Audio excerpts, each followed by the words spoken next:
One of my favorite things in video games are small animations. Specifically things that, despite being visible under normal gameplay circumstances, are entirely unnecessary to the actual gameplay experience. For example, in the Final Fantasy XIII series, Lightning and friends will do these frustrated little shrugs if you rotate the control stick too much.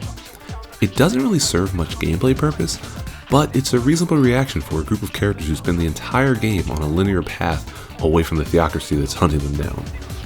There's no time for this. And of course, the Mario series quite possibly made animations like these the most popular they've ever been, with the new 2D series featuring enemies that dance to the beat of the music. As a die-hard Sonic fan, I've spent way too many hours scrutinizing the tiny decisions his game devs make. I've already talked about the birth, death, and slow revival of rolling in Sonic games on this channel, and I'm thinking it's time to take a look at another detail in the Sonic series, specifically teetering animations. So, what are teetering animations?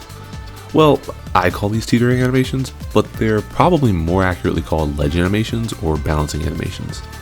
These are distinct animations that happen when Sonic or any of the playable characters stand too close to a ledge. They aren't particularly special. Most 2D games have one or two for Sonic, one for standing on a ledge and one when he's even further out on that ledge. Some, like Sonic 2, have three, introducing a third animation that's even more panicked than its counterparts. I've been playing Sonic games since I picked up my uncle's Sega Genesis in 1996, but to be honest, teetering animations never really crossed my mind until 2017. I mean, I always knew they were in the game. If you spend enough time futzing around in Sonic, as the average fan does, you've probably come across them just out of sheer boredom. But in Sonic Mania, the game devs doubled the amount of frames Sonic's animations take, from 4 to 8, making these already rarely used animations even more detailed. The thing is, I'm not really sure what purpose these animations serve. In a game like Mario, where precision jumps could practically be made easier by gauging the amount of distance you have, ledge animations could be a way to alert the player to the limit of where they can act. Conceivably, I could see that as useful for new players, the ones taking jumps slowly and not using the run button. But in practice, most players are going to be moving quickly enough that they'll have the momentum needed to make the jumps they're attempting. And if they don't, they'll die and try again. Balancing animations don't really have a place. This is maybe even more true in Sonic games, in which players are expected to make jumps at speed, so teetering animations never really show up in the first place. I think more importantly, teetering animations are a way, especially in 2D sprite limited games, to add a bit of character to the, characters.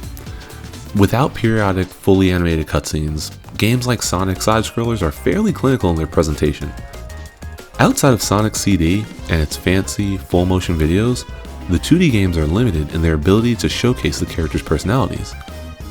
Beyond promo materials, manuals, and title screens, Sonic isn't given many opportunities to show his personality or reactions to the game around him.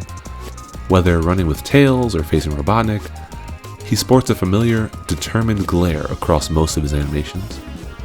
But these tiny animations help bring the hedgehog to life. They're a hint of variety in a series and genre of titles that often amount to holding right and pressing jump. I think that's why I think about these animations so much. They don't really have a purpose. In games that were often hamstrung by cartridge space limitations and development time struggles, think Sonic 2 and its myriad of cut levels, or Sonic 3 being rushed so much that it was split into two games released in the same calendar year, the fact that they have these largely useless animations taking up space is fascinating.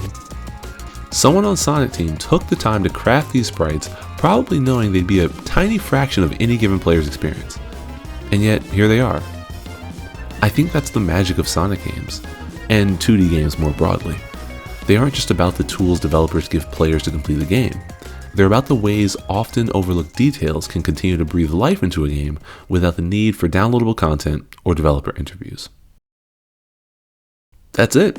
That's my spiel on teetering animations. What are some of your favorite animations in games? I'm currently playing through Metroid Prime and Zero Mission, so maybe I'll come up with something to say about Samus's animations. I mean, I'm not an animation guy, but hey, Samus really isn't a font of conversation.